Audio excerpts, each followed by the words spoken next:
Matapos ang dalawang matagumpay na anti-illegal drug operations sa kalapit-bayan ng Ginubatan at Kamalig, isang high-value individual ang nahuli matapos isagawa ang buy-bust operation ng mga otoridad sa bayan ng Pulangi, Albay noong 13 ng Mayo taong kasalukuyan. Nasabat ng mga operatiba mula sa Regional Police Drug Enforcement Unit 5 kasama ang Pulangi Municipal Police Station, Provincial Intelligence Unit ng Albay PPO, First Albay Provincial Mobile Force Company at PDEA Albay sa koordinasyon sa PDEA Regional Office 5 ang suspect na kinikilalang si alias John, isang high-value target at residente ng lungsod Iriga.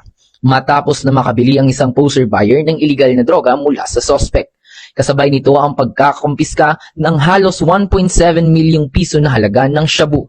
Ang nasabing tagumpay ay isinagawa sa kabila ng patuloy na mga gawaing nauugnay sa pagsubok dulot ng Bulkang Mayon, na nagpapakita ng tiyak na layunin ng kapulisan na sugpuin ang krimen at panagutin ang mga lumalabag sa batas. Patuloy naman ang kampanya laban sa pinagbabawal na gamot upang masiguro ang kaligtasan at kapakanan ng buong lalawigan dito sa Albay.